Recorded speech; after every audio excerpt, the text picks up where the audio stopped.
to my channel. My name is Amy Stewart, and I am a longtime reader and fan of the Wheel of Time book series by Robert Jordan. I reviewed season 1 of the Wheel of Time when it came out 2 years ago. It was the reason that I started a YouTube channel. I have no professional experience in video production, but I do have professional experience as a writer, and I have been reading this series for 30 years. Started reading it when I was around 10 or 11, and I was initially excited when it was announced that a TV adaptation was coming to Amazon Prime. And then I watched it, and I did not like the season 1 when it came out, and I would say that over the last 2 years I have liked it less, and I have not wanted to rewatch it. Season 2 is now out. It's got 3 episodes out on Amazon Prime for Labor Day weekend, and I just finished the 3rd one, and I had to sleep on it, and now here I am, ready to give my review of Season 2. Season 2 is going to be interesting because we've had 2 years for the studio to think about some of the reactions and feedback that it got from fans of the series, and whether or not they're going to make changes is to be determined. I can say after a 3-episode watch that this show is not going to improve from an adaptation standpoint. They are doing their own thing, and not everything that they are doing is good. I have a lot of criticisms of Season 2, even just 3 episodes in. That being said, the production quality is a marked improvement from Season 1. More investment was put in this show between Season 1 and Season 2, or they gave themselves a lot more time to do the post-production and editing. Something about it is working better in terms of overall viewing experience and the quality of the production.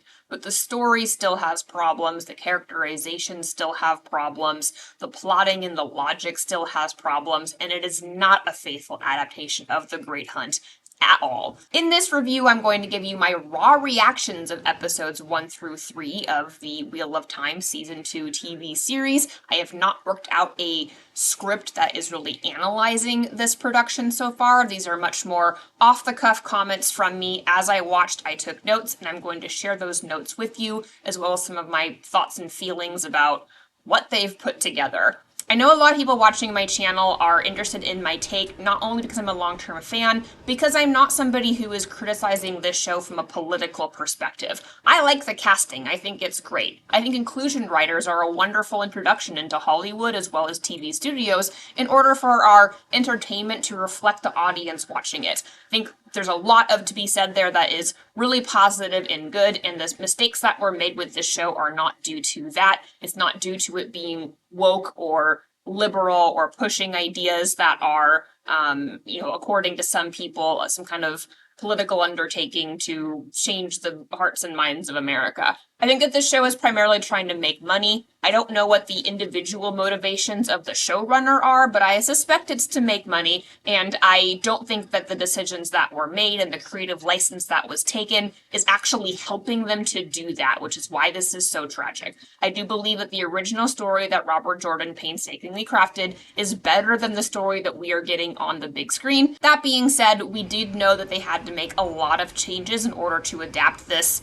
mammoth book series into a TV show, and so some of the things that they're doing make sense, others not so much. In this review, I'm going to just run through my notes that I took for episodes 1 through 3, and then provide some commentary on how it is the same or different from the books, as well as how I feel about it as a long-term fan, and whether or not it is working as a TV series separate from the novels. Before I do that, just real quick, you might have noticed that my location has changed. I used to film my reviews in my downstairs, which has a lovely book wall behind me, as well as a wheel of wine. I might film there in the future, but is a little bit challenging from a sound perspective because the microphone is just too far away from my face and it creates a lot of echoing. So I'm opting to do this from my upstairs, where I have an actual workspace, which is a little bit better for video recording quality purposes. I also want to make an announcement about my co-host for this show. I had 2 cats when I filmed my reviews of season 1 2 years ago. One of my cats has passed away, and my orange cat Fritz has cancer, suspected cancer. He is going to get surgery for that cancer in hopefully a few weeks, and in the meantime I have these little nuggets, which may or may not be featured in the videos if they choose to play on the cat tree behind me. So just want to make a little announcement there. All right, so let's get into reviewing season 2 of Amazon's The Wheel of Time. So season 2 of The Wheel of Time opens with this Dark Friend Council in some manor house at some unknown location. And I already reviewed this because Amazon Prime dropped the opening scene at the end of season 8 a few weeks ago, and I made a video of my reaction to it. And after I have had some time to think about this scene, most of my thoughts are still the same, but I did want to make one other observation about how the Dark Friends are presented in this opening, which is very different thematically from the way that Robert Jordan thought about Dark Friends, and that is that they all appear to be equals at a round table, and I don't think that that matches at all the kind of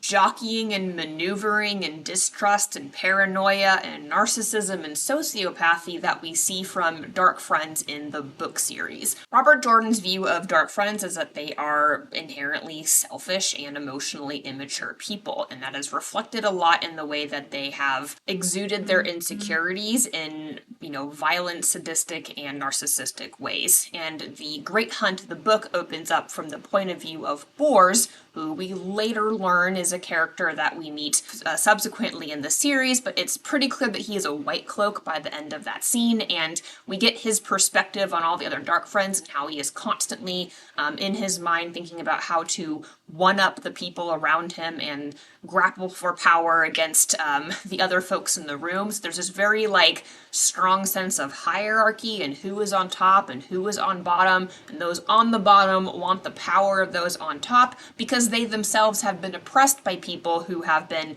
on top before them. So there's very, hierarchical structure. And I did not like the way that this opening scene with Ishamael is a meeting of equals at a round table in some manor house, and where they feel comfortable enough to take their hoods off, or at least Padden Fane does, and Ishamael is talking about balance and how monsters deserve empathy and respect, and just none of this really feels like the Wheel of Time. So, although I appreciate the costumes and the oppressive environment of this room, it just doesn't feel thematically the same as what is presented in the Wheel of Time. And of course, we will have to see how that develops throughout the course of this season, because the book, The Great Hunt, a lot of it is about the exploration of Dark Friends and how they are not always who you expect them to be, and that their motivations are not always what you expect them to be. That sense of immaturity, fear, cowardice, sociopathy, and narcissism is what drives people to become Dark Friends.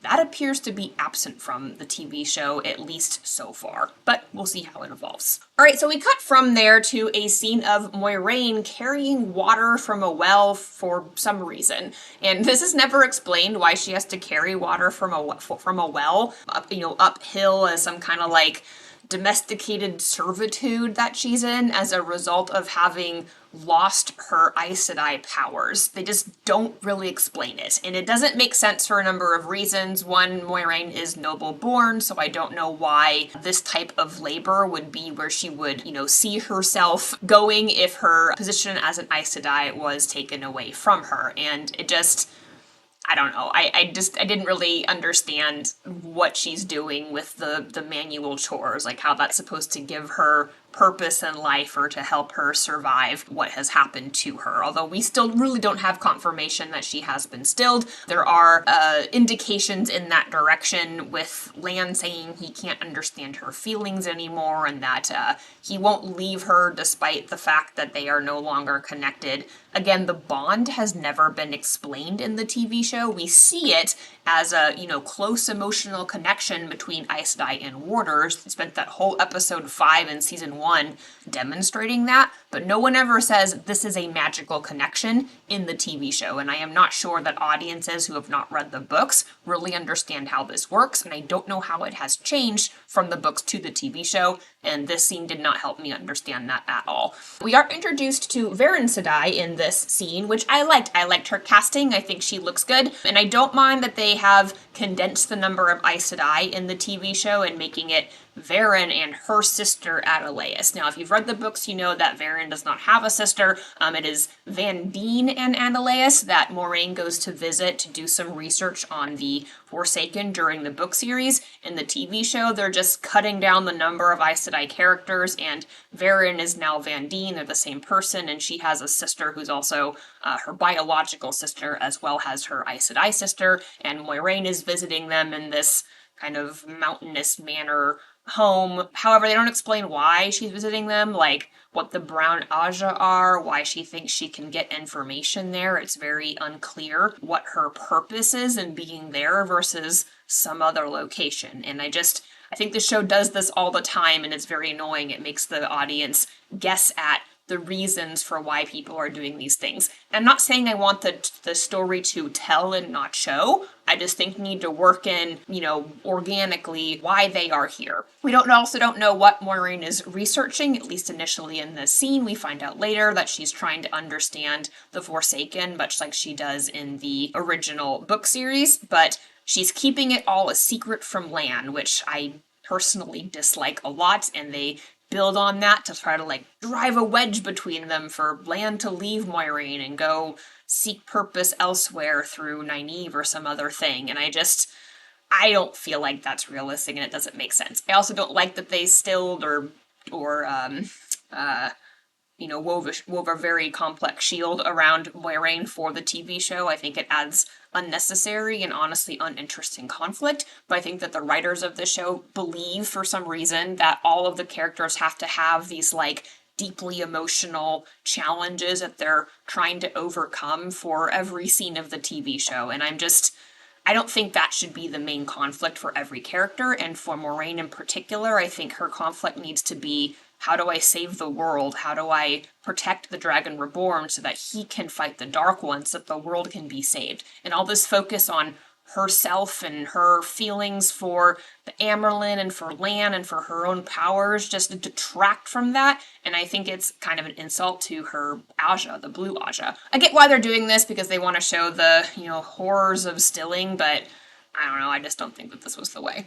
Alright, so there's also been a time skip, and we do not know how much time has skipped for, I think, several episodes. At one point we find out that it's been 5 months, and there is not a lot of clarity on what happened really during those 5 months. Did Moiraine return from the Blight and announce to everyone that they fought the Dark One and Rand died? There's an implication in season 3 episode 3, that's what she told some people, including Lan, which I just hate that. I don't like that she, for lack of a better word, lied, although she says she didn't lie. Theoretically, she should be able to if she has been stilled. But Rand is everything. The Dragon Reborn is everything. It's the whole point of this plot of the entire book series, and to say that he is dead would mean that the world is doomed, and that would have a very cascading reaction on all of these characters that just doesn't seem to be in effect. So I don't know what the writers were thinking with that. I don't think it works from a plotting perspective, but in terms of scene by scene, this is interesting to watch from a revised character perspective, I guess, of who Moiraine is. And then we have a scene with Mat, who is in the tower in a cell, and there's no explanation for, at any point in the 3 episodes that I watched, for how he is in the cell without all of the Aes Sedai knowing. Why does Leandrin have charge over Mat? Is she doing this purposefully? Is she doing it secretly? Is it something that's allowed by the tower to have happened, or is it something she's doing in a clandestine way? And I don't love it. I also don't love how mopey and depressing Mat is as a character in this TV show. And though I do expect that this show is going to evolve his character to be the Mat we know and love in the books, I don't like the progression so far. He is more unlikable in the TV show than he was in the book series, and Mat is not a likable character really in the first 2 books. He becomes likable in the 3rd book, and subsequent books becomes a lot of people's favorite character. In the first 2 books, he's paranoid and he's not feeling well because of the dagger, and he's also somebody who, he's a hero, and he wants to be loyal and protect his friends, but he is not verbally going to announce that he's going to do those things. So Matt's a character that will say one thing and then do another. That character is not evident in the TV show. He seems like a character who just blames other people for his mistakes and is all around just not very likable. We each have a scene with Nynaeve learning to use a sword, and she is training to use swords with the warders because she is struggling as a student in the tower due to her block, which no Aes Sedai says is a block. It's more like she's scared or she's stubborn, as opposed to having this kind of known challenge among the Aes Sedai where some students, Wilders in particular, struggle to surrender or to find the serenity to be able to access the source and channel with confidence. And I didn't like that they took that out or didn't fully explain it, and I really don't like that Nynaeve is learning to use a sword. I just think that it's very out of character for her as a healer, and although they're trying to make her like the, uber warrior princess of the series, it just seems like a gratuitous way to add action to the TV show that doesn't really have a purpose and doesn't really feel in character for these people that we have gotten to know, at least in the books. And I get that this is the Nynaeve of the TV show and not the books, but I just didn't like it. And then there's a scene where Egwene stumbles upon Alanna Sedai having her throuple relationship with her two warders, and I don't hate the throuple with Alanna. I think that actually makes sense for her character, but I didn't like that it was so out there. I feel like the sisters in the tower should be more conservative in what they are allowing the students and other folks to see. The Aes Sedai should have this sense of regality about them where they might do these things in private, and maybe Egwene made a mistake and stumbled upon it, but it just felt a little bit too out there in the open and maybe trying to compete with, sexier shows that the showrunner thinks the Wheel of Time should be. It was kind of funny, though, when Egwene has a later conversation with Alanna about why she's struggling to channel, and Alanna misunderstands her and thinks she's talking about romantic issues, and that could have been even funnier if Egwene had been more in character and more prudish. Like, she's extremely prudish in the book. She's more prudish than Nynaeve. I think she, feels very guilty about kissing Gawain because they're not married after knowing each other for, years and being in love for years. It felt, I don't know, it just felt kind of unnecessary for the characterization, but it was funny, so I can keep that one if folks who are watching this show who haven't read the books thought it was amusing. I can see the need for some humor in this episode, so that can be okay. What did the men do in season 2, episode 1? Not much. Not much in the same way as they didn't do much in the whole entirety of season 1 of the Wheel of Time. Rand hung a lantern. We see him for 3 seconds. We don't know where he is. He hangs a lantern. Matt cries in a room and then stabs a wall and is digging at the wall. Perrin has a vision, and he references his wife and how she was murdered and how he has taken up the hunt for the Horn of Valir, primarily because Padan Fain stole it, and Perrin is blaming Padan Fain for bringing the Trollocs to Edmund's Field, and what subsequently led to him murdering his own wife. And then he tries to put a lantern out for her to say goodbye or something. I still think that whole wife storyline is terrible for Perrin. It should just wreck him for the entirety of this show. That is not a thing that you get over in 5 months. And it doesn't make any sense. Perrin could have the same motivations of just the Trollocs came and killed people, friends and neighbors of his. I don't understand why they had to make it so personal with him having murdered his own wife. And then, Perrin is on hunting for the Horn of Valir. The Horn of Valir has not been explained in the story at all. It's some kind of MacGuffin in a box. If you remember season 1, they reveal that it was buried under the throne in Faldara, and they dig it up because they think that this invading kind of small army, really, from the Blight coming through Tarwin's Gap, which, by the way, should happen all the time in the Blight, is the last battle. Not explained why they think that and why they can't defend themselves this time around when they should have been defending this exact same location for thousands of years, but for whatever reason, Lord Aljamar thinks that this is the last battle, and they dig up the horn so that they, might have to blow it, I guess, to save themselves, and then it gets stolen by Padan Fain, and it's not really explained what it is, and now we are hunting for it, and we still don't know what it is. They do mention that it's supposed to call back armies of the dead in season to episode 3, but that's quite a ways away from where we are in episode 1, wondering what Perrin is doing on this quest and why he is involved, with these soldiers chasing after this guy with this thing. Again, they're showing that this is personal for Perrin, that he's more interested in bringing justice to Bad and Fane than whatever this horn is, but it's really important in the larger story, and I don't know, as an adaptation, that doesn't work for me. Elaine and Min are not in the first episode. They show up in a subsequent episode. One thing that I did like about this episode was the White Tower feels like a bigger set than it did in season 1. It still feels small, but it feels bigger. And I liked the sense of going up and downstairs, and there being rooms that open into other rooms, and what the novice quarters look like. All of that felt fairly Wheel of Timey and was fun to watch, so I think that they did a good job with the visuals there. I do think it still feels really unpopulated. It seems like there's only a handful of Aes Sedai in the whole tower, the ones whose names we know, and like a couple of others that have been introduced, and I just feel like there should be a lot more extras. This should feel like a college campus. Not a city, but a college campus where there are hundreds of Aes Sedai who are the, professors of the school, and then thousands or at least hundreds of students. And they do make a comment that, the Aes Sedai are dwindling and that they haven't had the numbers that they used to have, but it should feel like hundreds, not dozens. And it doesn't, and I don't know why the budget wasn't spent on that. I think it would have made a big difference for there to feel like there were classrooms and that there were lots of students, not just Egwene and Nynaeve and like one other girl who's blonde and a fourth or fifth girl maybe.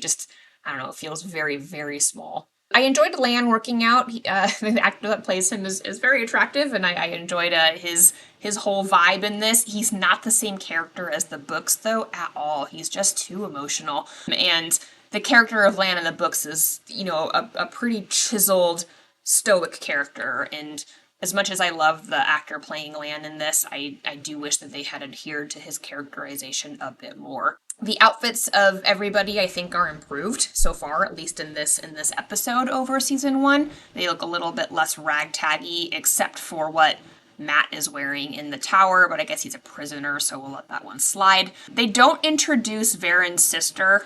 She's just there, and then later they say, like, Adeleas and my sister. I wish that had been in this first episode when we're shown these characters, because it helps to orient the watcher in this case of just where we are and who these people are. Elias is introduced, and he is shown to be the sniffer, which I predicted was going to happen when I found that he was cast and was part of the hunt for the Horn of Valir. Removing Hurin from the story is fine. Again, they do have to consolidate characters, and I think Elias is a more important character to help Perrin go through a growth arc with the wolves, but they could still do a little bit of a better job. No one remarks on his golden eyes or says anything about wolves, and I'm sure they'll get to that later, but why is he the sniffer if the Shannarans aren't aware of that power? And if they are aware of that power, shouldn't they explain it, and shouldn't Perrin be excited about it, or at least curious?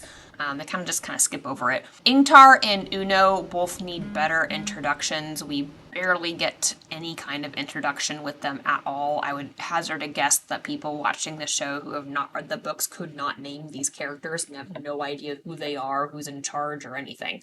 And Ingtar is a fairly important character in the second book, and Uno makes a reappearance in later books that is, kind of a fun character. Spoilers, kill him off in episode 3, so all the characters that we got to know in the books are definitely not safe in the show in a very Game of Thronesy kind of way. We'll get there when we get to the episode 3 review, but still, it would have been more meaningful if, we knew his name and, what his role is in the series. And then they have this whole thing with Leandrin wanting to train Nynaeve and being told she can't because she killed a novice once because her methods were too harsh. It is implied. I don't really understand the focus on Leandrin in the show. I get that she's an important character in this book in particular, and I imagine that she will follow a similar trajectory as her character in the book, but they're just kind of going out of their way to make the bad guys more sympathetic or more interesting, and I just don't know if I like that. I think it's fairly accurate for Leandrin to be a heady, sniveling person who is obsessed with wanting to be higher up in a more powerful position so that she can boss other people around. It just feels off somehow, and I don't know what it is that they're trying to do with it. In that later episode where they introduced her son, I was just mystified by that, but we'll get there in a minute. I did like the introduction of Bael Domon, even though it happens differently in this show than it does in the TV. I'm sorry, than it does in the books. In the books, Rand and Mat meet Bael Domon when they're sailing down the river to escape the Trollocs from Shadar Logoth, and then he comes back in season 2, but he's introduced to the girls instead, and meets other characters kind of along the course of the series, like a reoccurring minor character.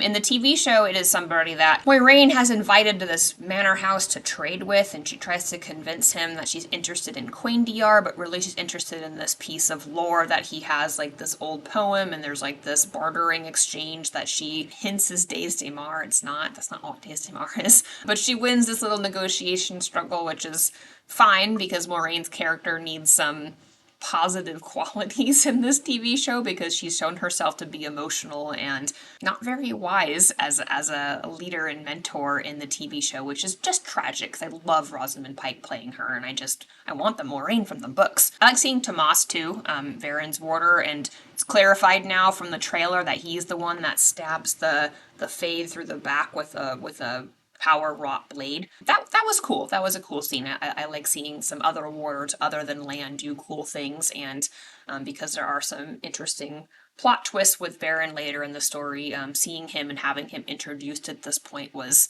I think, great. I liked seeing that. All right, so let's move on to episode 2 of season 3.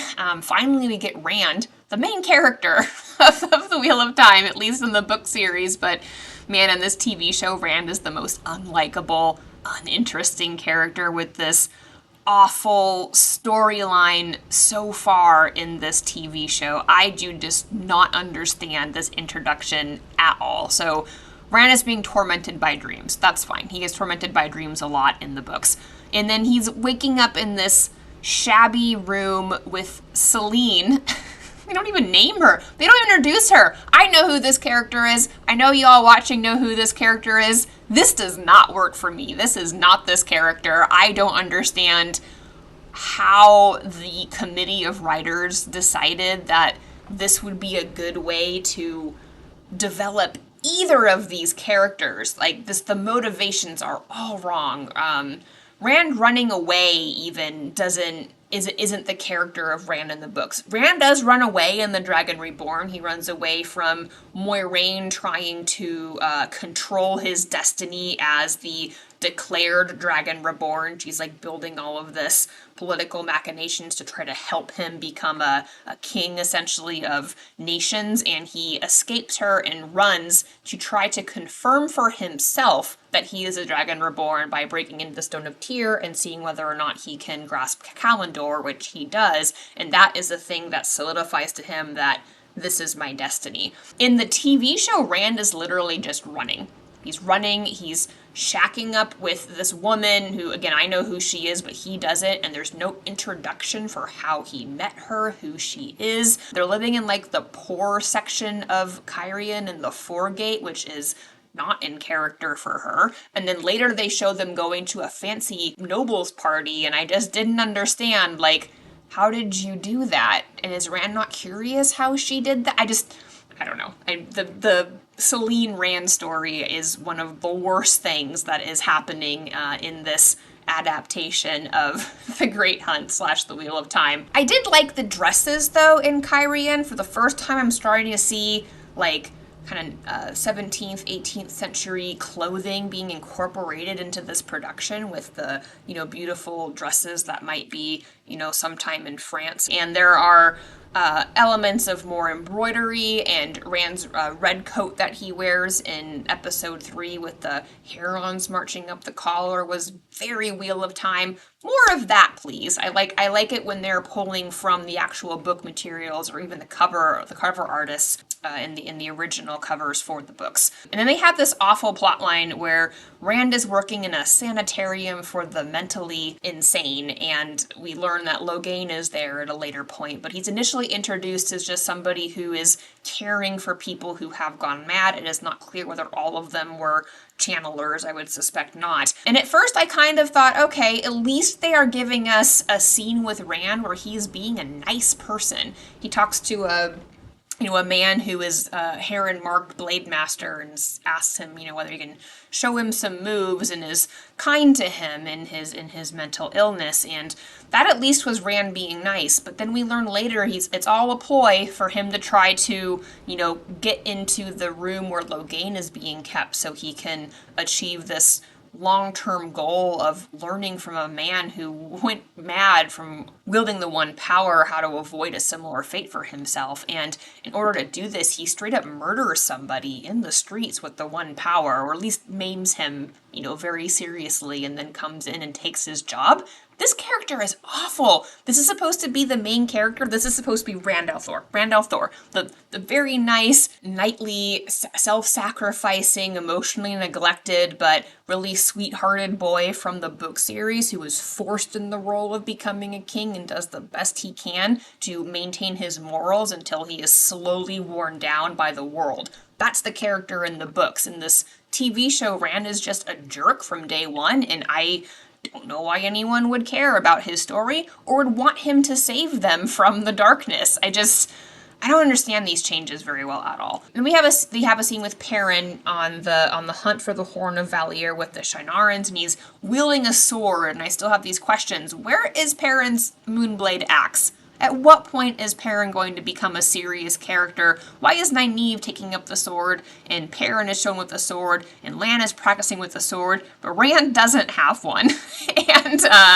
and Perrin should be carrying an axe at this point, now that he's kind of joined the military on this quest. They give Perrin the vision of the flies in the village, and I'll be honest, the vision of the flies in the book is not a good scene for me. I tend to skip over this scene. It's confusing. It feels like something that Robert Jordan wrote before he himself fully knew how his world worked, and I don't know why they repeated it in the TV show, because I'm just confused about what Perrin's powers are. He has visions of this place, and at first I thought, is he seeing things that the wolves saw? Like, were they there? Because that would kind of make sense to make his wolf visions more visual as opposed to smells and sounds, which would be difficult to transpose to the screen. But it doesn't look like this is something that a wolf would have been able to view. So I don't understand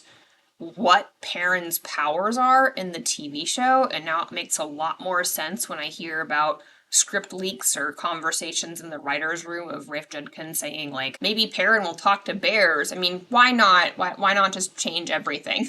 you might as well. Anyway, they do the thing where the Myrddraal is nailed to the door, and I liked that because it was a good moment in the book series, and it's captured again in the TV series, except they speculate, did Padan Fain do this? And I want to say in the books they had no idea who did it, but we get some point of view scenes from Padan Fain which infer to us that he was the one that did this, and the revelation there is that Padan Fain is terrifying. There is something about this guy that terrifies Myrddraal, and that should be more interesting that it appeared in the TV show. But then they also kind of lower the power of the Myrddraal because Moiraine manages to escape 3 of them by stabbing one, like with a knife, and it just kind of dies easily. So I guess they're less scary, and humans can now take them out, which makes this whole he nailed one to the door thing less interesting and less terrifying than it was in the books, because in the books you're wondering, what is Padan Fain? How can a man do this? What is wrong with him? There's something deeply, deeply wrong with him.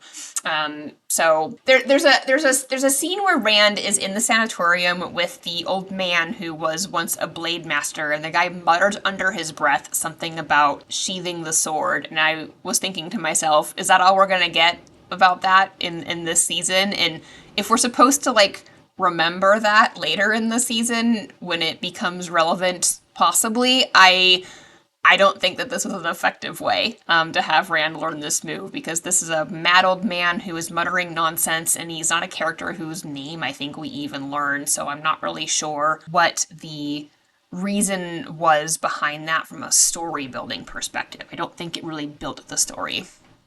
Anyway, we're skipping again to Nynaeve in the tower, watching how the Aes Sedai have the powers to heal. And there is an accepted with the rainbow cuffs on her dress. Different from the books, but it was kind of lovely. And she is showing Nynaeve how the power can be used to heal, and Nynaeve is very interested in that. To date, she has been stubborn, arrogant, resistant. I'm honestly not sure why the Aes Sedai are even putting up with her disrespect. If this had been Robert Jordan's White Tower, Nynaeve would not be out of the kitchens, scrubbing pots and forced to do manual labor during every single instance of disrespect that she is showing the sisters in the tower in this TV show. I get that they would still keep her in the tower because of how powerful she is, but they would not put up with this rudeness from her. All right, so then we have Elaine's introduction in the story, and I love Elaine as a character. I know that the characters in Wheel of Time are very dividing, that some people love characters and some people hate characters, and they're like different ones for different people. I love Elaine. I think she's a great character. I like how she's introduced in this. I think it's a little bit breaking of the logic of the world for Elaine, somebody who has been coming to the tower for many, many summers, to think that she can bring all of her fancy stuff to, like, decorate her room the way a daughter heir would if she was a privileged person in the tower. That logically didn't make sense. As a introduction of her personality and trying to get across this concept of she's a privileged person from a different class system than Egwene, it worked okay. It's just those details of, logical inconsistencies that I find frustrating. But I enjoyed her. I enjoyed her like mildly English accent. It was great when her stuff got taken away. We got a sense of that. Again, just a little illogical. She should have known already coming in. And I think the way that Robert Jordan wrote it in the books was better, where Elaine had already been there for a little while and Egwene was the new one, and they became roommates and buddies. So all this is to say that I like Elaine. I like her introduction and her befriending Egwene in the tower. That all feels reminiscent from the books, but I like the way that the book did it better. So then we cut over to Alanna, who is lounging in her quarters, and finally we have a mention of the pattern, which has, I don't think, been mentioned in the series so far. I very much believe it was not mentioned at all in season 1, despite the opening credits showing weaving of tapestries, and we haven't really gotten that concept metaphysically of how the world works in the real religion of these people who live in this land. Alanna makes this comment that Moiraine needs us, which implies that she and Moiraine are really good friends as Aes Sedai, which is not in keeping with the books. Moiraine and Alanna aren't enemies in the books. Blues and greens get along better than Ajas of other colors, but I definitely wouldn't say that they are friends. And I believe it is Moiraine who tells some other characters to watch out for Alanna because she can be impetuous and make decisions that are not always in the interest of others. It is around this time that we finally get a name for Varen's sister. When we cut back over to that scene, the word Adelaus is dropped in conversation. Again, this is in episode 2 of season 2. I would have preferred introductions to have been made in the scene when these characters were introduced, not in a telling way, but in an organic way. It is also in the scene when Varen reveals to Moiraine that she knows what her quest is, that the dragon has been reborn. This also happens in The Great Hunt. It happens differently. It happens in Faldara. It's a great scene in the books. In the TV show, it was just okay. Rosamund Pike does this, great shocked Pikachu face, and they have a conversation about it. It's not quite as impactful, in my opinion, as what happened in the books, which just goes to show that a lot of these rewrites are not hitting as well, at least for me, the way that the book was plotted in the original story. And then we cut scene again, because there's a lot of scene cuts in order to develop all these characters. We cut back to Rand, who is back in the Foregate, and this festival was happening. The festival also happens in the books. It's obviously handled very differently because of where all the different characters are and what their motivations are. Rand's motivation is still to learn how to channel by working at the sanitarium and getting forcing his way into being able to work directly with Logain. And that's what happens in this scene where he stalks this co-worker who we are made to think is kind of a jerk and then straight up maims him in an alleyway with the one power. Possible that he died, we don't know. And this is where I just don't like Rand. I do not like Rand in the TV series. I don't think that some guy being kind of a jerk around mentally ill people is a reason to maim and murder him with the one power. Rand does not come off as anything except a villain in this reinterpretation of this story. And then they show this like very tumultuous foreplay between Selene and Rand where he's like choking her and she kind of likes it, and it's this I don't know, love scene per se between them.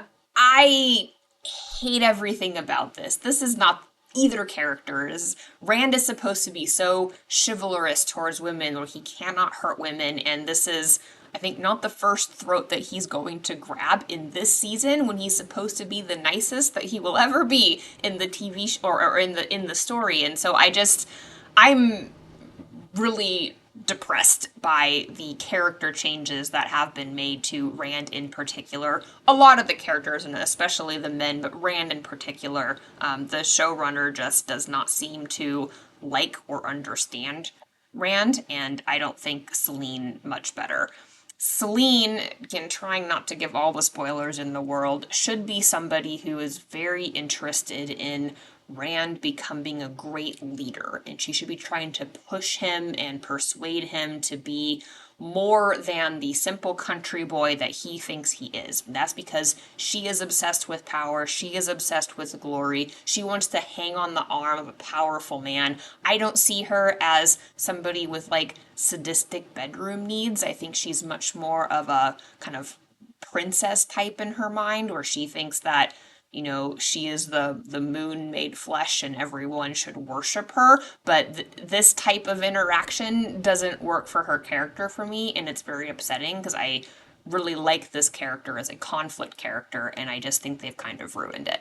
All right, so then we get to this cutscene with Leandrin, which I hinted at before, where it's shown that she has this secret man in a room that she's been treating for an illness, and she's using herbs to do this instead of taking him to the sisters in the tower, which is confusing. They don't really explain whether or not the illness that he has can't be healed with the one power, or if she just won't take him because he is her son, it is revealed, and she doesn't want the other Red Sisters to know that she had a son, which just, for all the bad things that you can say about the Red Aja, I don't think they're that terrible, where the concept of a woman having had a child who is a man, presumably by another man, would be a reason to, I don't know what she's afraid of here. Excommunication, loss of friendship, loss of status. I'm not sure. Just the concept that she is an Aes Sedai with a child is confusing. There is some implication from the season 1 that Leandrin may have been a victim of sexual assault sometime in her history, and maybe it was before she went to the tower to become Aes Sedai. If this pregnancy happened after she was an initiate at the tower, that is out of character for what we know about how the One Tower operates in that manner. Once girls are inducted, they are not allowed to see men, and if they do end up becoming pregnant, they are usually set out of the tower because they don't have the emotional discipline to be representing the Aes Sedai in the world. So that is out of character if that's what happened, and if it was something that happened before she was a tower initiate, then that's a very sad story for Leandrin, which kind of goes back to, they're trying to build up her character to make her really sympathetic. I assume so they can reveal later that, people be complicated. But I'm just not sure if I like it. I guess we will see how it plays out. I don't think that it was necessary. I would have preferred a straighter version of the story that we get in the books, because I happen to believe that The Great Hunt is pretty well plotted for a Wheel of Time book. There's, some scenes that are too long, but overall it's one of the more like straightforward and relatable plots with a very epic ending, and I'm just very worried at this point about where all this is going. Alright, so then we're back to Matt, and Matt is digging through the wall, and he finds that when the brick comes out, it just leads to another cell. And initially he's disappointed, but then we find out that the cell is not unoccupied, and that Min is in the cell adjacent to him, and they strike up a conversation. It's a little bit flirtatious, which is not from the book series, but was fine for the reimagining of both of these characters who are radically different from who they are in the book series. It is not revealed why Min is in a cell. Like, I get why she's being held at the tower. She's being held at the tower in the book series too, but she's not kept in a cell. That's the part that's confusing to me. Like, why are you keeping these people in such isolated and, criminalized containment, as opposed to just using the powers of the Aes Sedai, both politically and magically, to keep them from leaving the city? And it's strange to me how that's the inhumanity of how they're being treated, and why that should be allowed. Even if it is Leandrin doing something on the side that she's not supposed to do, using space that no one knows about, which is somewhat implicated, I still just feel like it's a little confusing and potentially out of character for the Aes Sedai in what we know of them at this time. And then there is a kind of around the water cooler scene with Lan and Moiraine and how they met, discussing how they met with Perrin and Adelaus, and there's this like added piece of the Malkiri sex culture where Lan would have like met some older woman. Why do they add these things? I'm not against the like different cultures and having these like liberal ideas, but why make stuff up? There's such interesting cultural differences in the Wheel of Time already in the book series as it exists, that they don't need to do that. It just feels very gratuitous, and again, they're trying to make the show more like True Blood or Game of Thrones in these like little ways, and I just don't know why they feel like that's necessary. Back with Min and Matt in the cell, Matt says this interesting thing to Min where he confers to her that he would rather not know the future, that he's not interested in her ability to have visions of things that are to come, because he would rather not know the shit that is headed his way. And the swearing is, first of all, is one thing that I find very annoying about this TV series. Robert Jordan went out of his way to make up an entire lexicon for swear words that were unique to his world. Whenever I hear these modern colloquialisms in the TV show, it grates on me. And they say like taking the piss a lot, and they say bollocks at one point, and those are not Wheel of Time words, phrases that don't belong in this world, and whenever I hear them, it takes me out of the story and frustrates me. I think I've heard the characters say light once or twice. I've never heard them say flaming or blood and ashes or any of the things that they do in the story, which made it feel like the language was kind of unique to this world and to these people. Let's see what else happened in this season. There is a scene with Egwene and Nynaeve and a kind of invented conflict between them, where Egwene is, pining for Nynaeve to be there to take care of her, and where they mention that Egwene follows the rules, but Nynaeve doesn't and hasn't really been there for Egwene. And Elaine makes a very wise commentary that Egwene seems to be jealous of Nynaeve, and that it's not a reason to, push her away or to be angry at her. And I liked Elaine's wisdom, and Elaine showing wisdom is very in character for her. That was something I liked about her in the book series as well. But again, I'm not really sure why they're adding all this like personal conflict for the characters when there's plenty of other conflict to focus on. And then it is announced that Nynaeve could take her acceptance test, and although I loved the acceptance test, it's one of the more parts of it are more accurate to the books. The reason for doing it in the TV show I didn't like as well as what's in the book. So in the books, Nynaeve takes the accepted test upon arrival in the White Tower because she is too old and has learned too much on her own, and so they feel that she can kind of squeak by skipping the novice stage to becoming an Aes Sedai and jump straight into the accepted stage, where she'll have a little bit more autonomy, where her age won't be quite so problematic, where her ability to question will be more accepted than a novice is typically allowed. And they don't make any commentary about that in the TV show at all. They don't explain the stages of the Aes Sedai. The word novice and accepted are mentioned without any explanation for what this test is and what it means and why she would be able to take it without having learned to channel at all at this point. And so there's like, the implication is that she's scared, and so if she takes the acceptance test, it will show that she has the ability to conquer her fears, which will give her a better outlook as a student to the White Tower and the ability to become an Aes Sedai. But I'm having to fill in a lot of gaps as somebody who has read the books, and I don't know how this will carry over to people who have not. All right, then there's this scene with Moiraine and Lan, which I absolutely hated, and this is where it is revealed that Moiraine has not shared any accurate information with Lan during these last 5 months. Lan thinks that Rand is dead. He didn't realize that Rand is alive. He didn't understand that Moiraine met Ishamael at the Eye of the World rather than the Dark One, that they freed him, that he might have freed others of the Forsaken. They had this argument where Moiraine's like, you don't understand their power, and Lan's like, explain it to me, and she's like, no, and then she tries to white fang him by telling him that he failed her and can't protect her and is better off without her and should just go and live his life and be free of the obligations of trying to save the world from the Dark One.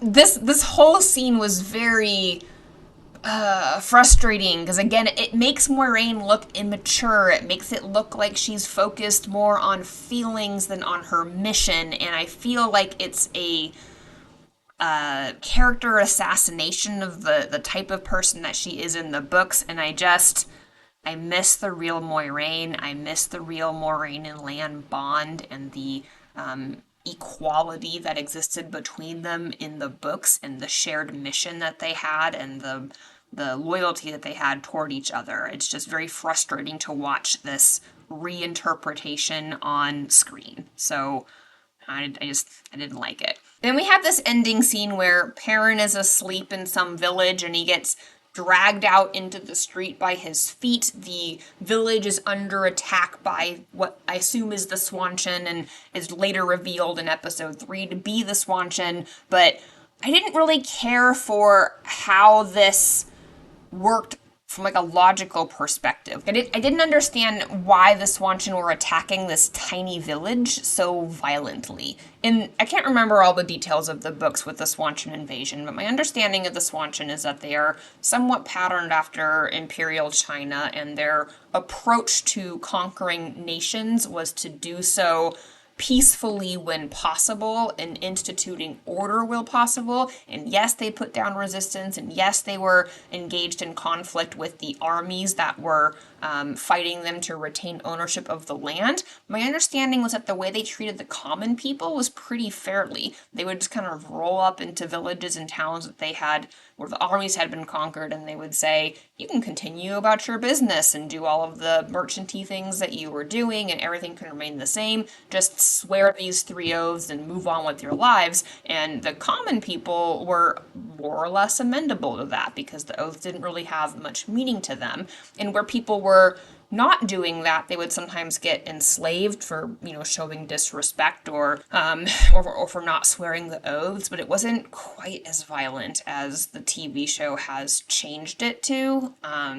Again, I think they're going for shock value and trying to be more similar to Game of Thrones, but I didn't hate it. It just felt a little different from what I expected from introductions of the Swanchan at this point in the story, but we'll see how things feel when they eventually possibly get to Falme. All right, so that is Season 2, Episode 2, and now we've got one more to go before I can close out this overly long, rambling review of what is happening in the Wheel of Time TV show. It's tragic in so many ways, and in some ways good. So, At the end of season 2, episode 2, Nynaeve is about to take her acceptance test. And in the beginning of episode 3, we start off with that scene continuation. So Nynaeve is before the arches in the acceptance test. And this part of the show was the most similar to the books to date. The way that the Aes Sedai explained the test was similar. It wasn't exactly the same, but it was similar to the books. Very small changes, like it's Lyanna who says, I couldn't do it myself the first time, but if you start, you can't stop. You can refuse once, and she couldn't do it herself the first time. It took her two tries to have the courage to walk through the arches. In the books, I believe it's Sheriam who says that. So slight changes, not really a problem for who said what in this scene. And that being said, Nynaeve's dreams in the ter'angreal are different in the TV show than they are in the book series, but not wildly. The first one in the book series is her remembering her encounter with the first two Forsaken at the Eye of the World in the books, Agenor and Bethelmal, and she didn't encounter them in the TV show, so they had to change that one, and instead it is her past when she was a child with her parents, and they were attacked by brigands. I'm not sure who the attackers were, but they were attacked and her parents were murdered and she survived. Unclear if this is exactly what occurred in her childhood and she's given the option to try to save her parents and instead has to go through the arch, or this is a different version of what happened. We don't know her history, but from that one she goes through the arch and is washed clean of her sins and the sins that have been used against her. And then in her second dream, she is in the Two Rivers and a plague has swept through the town, which is also similar to her dream in the books. In the books, it's the children that are getting sick because a new wisdom has come from a nearby village to replace Nynaeve, and Nynaeve learns that wisdom is actually poisoning the children in order to heal them so that she can get the accreditation of the town and to be really important in the town. And Nynaeve thinks that is monstrous and wants to stay and to rally everyone to stop her, but then the arches appear and she has to abandon her people in order to become accepted of the White Tower. In the dream in the TV show, it's similar, but it's a plague and it's affecting everyone instead of just children, and she has a conversation with Tam al'Thor, Rand's adopted father, about how things have been going, and that's a good reintroduction of that character for this season. And it's Matt's mom, Natty, who is the one managing as wisdom in Nynaeve's absence, and it's more about Nynaeve abandoning the village than it is about anyone poisoning people on purpose. But same thematically, Nynaeve has to leave behind the village that she knew in order to become accepted.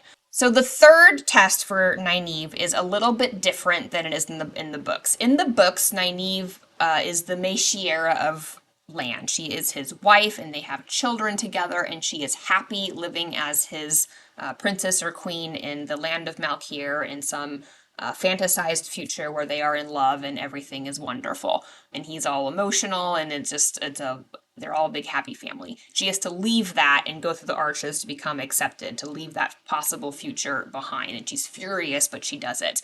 In the TV show, Nynaeve she walks through the arch and there's this very weird, surreal experience of her falling into darkness, wearing a red dress, and she can't quite tell what's going on.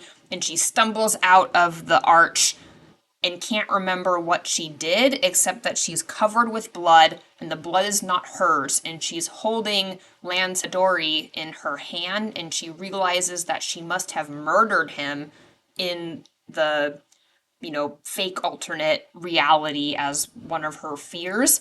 And the Aes Sedai present her with the acceptance ring and tell her she's washed clean, but she refuses to become accepted. She refuses to become to join an organization that would expect people to turn their backs on their loved ones or murder their loved ones in order to become Aes Sedai. So she refuses the ritual and says goodbye to Egwene and gets on a horse and rides away. And then she meets Lan in the forest, the real Lan, and he tells her that he has left Moiraine and it will go with her to the Two Rivers to start a life together, and it's the happiest she's ever been, and that's when the arches appear. So that's kind of this fake out where she had a vision of something where she killed Lan, and all the things that are happening are actually still part of the dream, which like inceptioned herself. But she has this hesitation because Lan is offering her what she truly wants, the future she truly wants, to go back to the Tree Rivers, to be with him, to have children, to be wisdom, for all of the people who left to come home again, those that are,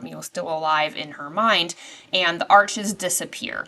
And then we go back to the Aes Sedai who are waiting for her to come out, and the ter'angreal goes dark, and they regret that Nynaeve was not able to accept becoming Aes Sedai and is, for all intents and purposes, dead. Leandrin gets blamed because she pushed Nynaeve too hard and too fast, and that's it. That's the scene ends there. They come back to it, but there's a bit of a break. So then we shift back to the scene where Perrin was taken in the raid, and he and all the Shinarans and all the villagers are being rounded up, and the Swanshin roll up, and there's like this structure with these stairs that go up to this kind of dais or throne where the Lady Suroth is sitting, and she's got a truth speaker on her right-hand side and Ishamael on her left. And they are announcing to all these villagers that they have to bend the knee, very Game of Thrones-esque, and swear the oaths. And Uno is taken from the crowd and forced to be the example, and he refuses and spits at the Lady Suroth, and they drive his head through a pike. So Uno is dead in the Wheel of Time TV show, but we never got to know him. I don't think people who haven't read the books will even know this character's name, so not really that attached to it. And then we go back to the sanatorium where Rand is, interviewing Logain to try to persuade him to teach him to channel. And Logain is not fooled. He knows exactly what Rand wants, and he reveals that he could see that Rand was glowing when he was paraded through the streets of Tar Valon in this version, Camelin in the books. And if you don't remember, Logain has a talent with a capital T in the books where he can see men who can channel. The Logain in the TV show implies that all men who can channel can recognize other men who can channel. Don't know if that's really the way it is, or if that's just something he believes because he is the only man who can channel that he knows, and he is able to do that. But regardless, he won't help Rand unless Rand agrees to get him this, special wine that he likes, bottle of wine. So Rand tells Selene that he needs this bottle of wine, and she's like, what's it for? And he's like, you prefer a mystery. And their dynamic is just weird. Again, we still have no idea who she is.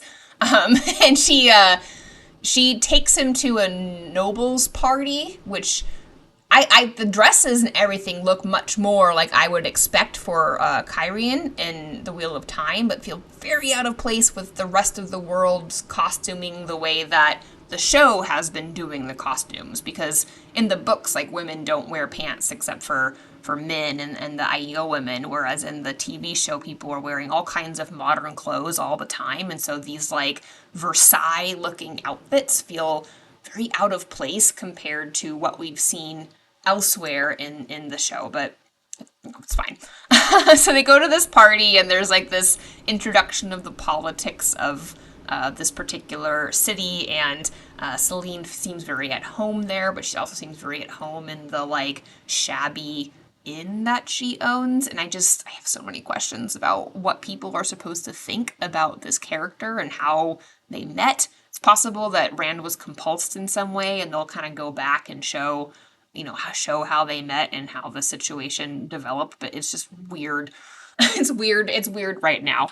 The Horn of Valir is finally explained in this episode about its ability to bring, it doesn't say heroes back from the dead, it just says bring armies of the dead, which is not as cool, and I hope that they don't do that.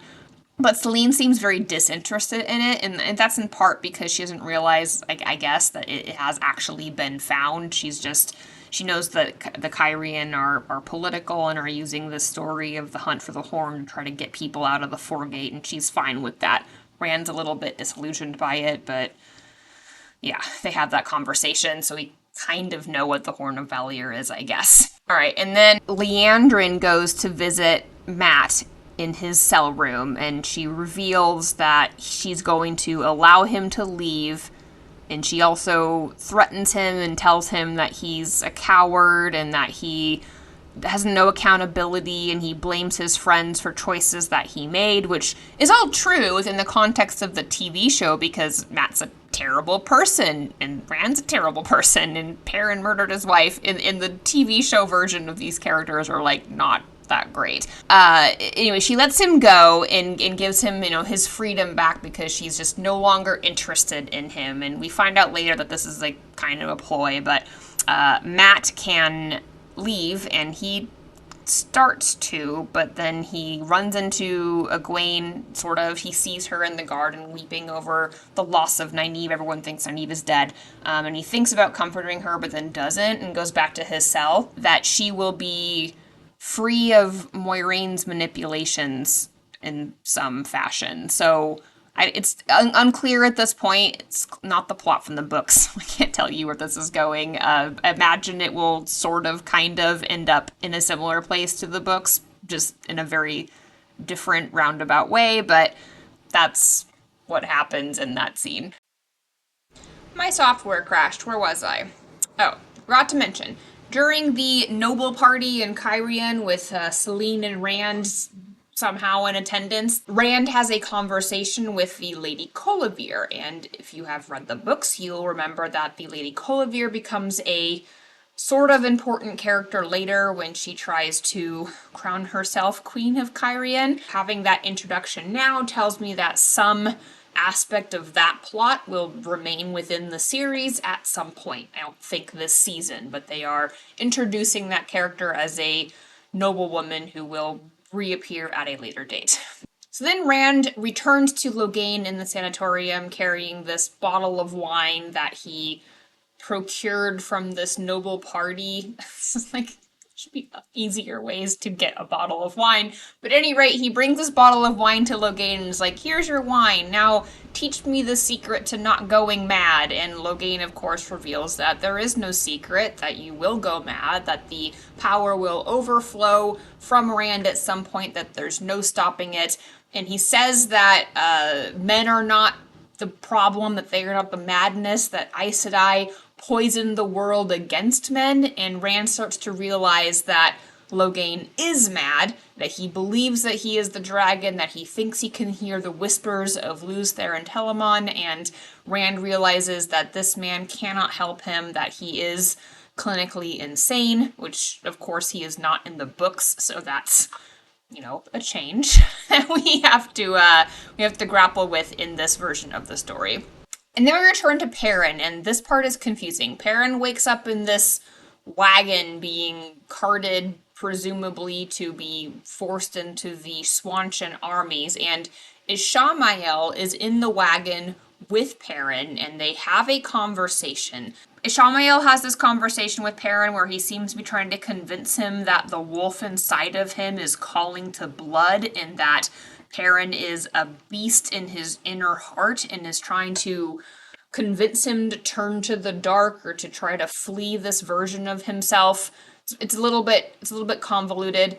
Obviously, if Ishamael is not lying about the wolves, then he is very misinformed about how wolves work, and I assume that Elias will set Perrin straight on this, but it is a little bit confusing initially. Anyway, the wolves come and attack the wagons. Elias leads them and frees Perrin from the wagons. It looks like that he has ripped someone's throat out with his mouth, kind of a werewolfy sort of thing, which I would imagine would put Perrin off from being a wolf brother, and is, a bit different than how Elias is in the books. But at any rate, they escape, and now I assume the next conflict for Perrin will be to just choose whether or not he wants to become a wolf brother because of how violent and of the dark this particular ability has been presented to him. Anyway, we return back to Matt, who is choosing to escape Tarbalon with Min, and they're packing up their horses and getting ready to leave together. Matt's not sure where in the world he's going to go. Min says, just a moment, I have to go get something, and she goes and talks to Leandrin, who reveals that Min is in her employ, and implies that if Min does this, I don't know if it's a favor, or if she's being compelled or forced to do it, but Min has to try to take Matt somewhere, and if she succeeds, Moiraine won't have anything over either of them anymore. And this definitely sounds like a manipulation of some kind. To my knowledge, the only thing Moiraine has over Min is information about her ability to see things, and it seems like Leandrin already knows that. So I don't know what it is that Min has been promised, if she's being compelled, or what it is that she's being asked to do. But obviously, this plot is very different from how it is in the books. See, Rand has another dominatrix BDSM sex encounter with Selene in a dream, and then he wakes up and sets the roof on fire of this inn where she is, or room or whatever, where she's like the landlord. They escape and everyone watches it burn down, which I guess is an homage to the fires from the fireworks that take place in the Foregate in the books. Not exactly sure. Back in the White Tower, Egwene is intent on trying to save Nynaeve from the ter'angreal, even though they have been shut down, and she's like channeling at it by herself. Elaine comes and explains to her that that's not how the ter'angreal work. It takes multiple sisters to operate them, and once they have been shut down, they can't be turned back on. But she agrees to stay with Egwene in her grief, and they can sleep in the room together and just, deal with the grief she's feeling, from minute to minute. We go back to Nynaeve's vision, her vision in the ter'angreal. So she's not dead, she's still in the ter'angreal, and she's having this skip ahead into the future where she and Lan have a child, where Matt returns from wherever his travels have taken him as a much kinder and richer person, where Perrin is happy and living in the Two Rivers. Rand isn't there because Nynaeve thinks that Rand is dead in this reality, but she is happy living in the Two Rivers with her husband, Lan, and her child.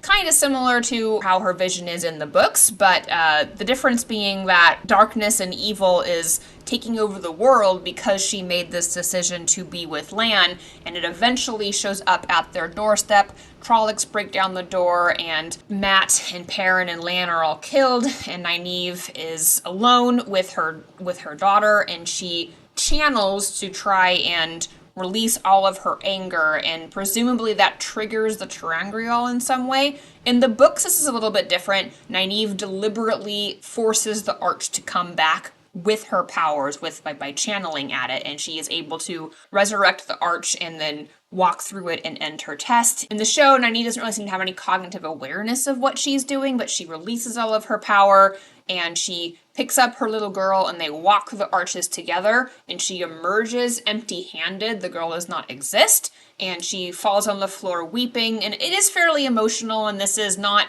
so far off from what happens in the books that I would say overall I liked the accepted test scene.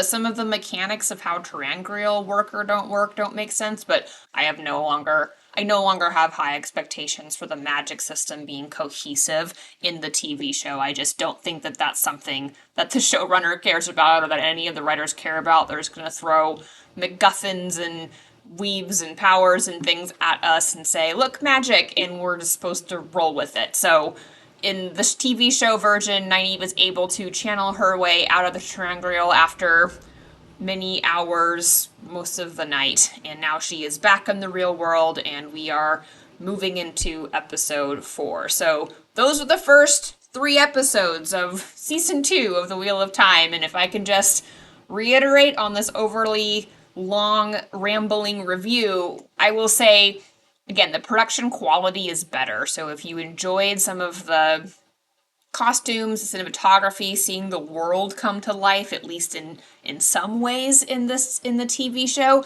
this is worth a watch, but you have to watch it understanding that it is not an adaptation. It is a complete reimagining of the story by, in my opinion, writers that are not as good at doing this type of work as Robert Jordan was. And I do think that's a tragedy because Robert Jordan spent years creating this series, painstakingly crafting this world and its characters and making sure that all of these logical consistencies made sense for his audience of millions and millions of fans who love how this work has been born into the world. And the arrogance of the show writers is to just scrub all of that clean and say, no, no, no, we know what audience is like, and we're going to rehash this together in a way that, works for TV. And I just don't think that they know what they're doing. I've heard many people say that the idea behind the show is to try to make it Amazon's Game of Thrones, but what made Game of Thrones so successful was that the adaptation, at least of the first season, was very, very close to the book, and it acknowledged all of the hard work that George R.R. Martin put into his world building and his characters, and it didn't change anything it didn't have to. And this show is just so far off the mark from that. I like the acceptance test okay. I like the White Tower stuff okay. I really dislike the Rand scenes, all of them. I hate what they've done to Celine.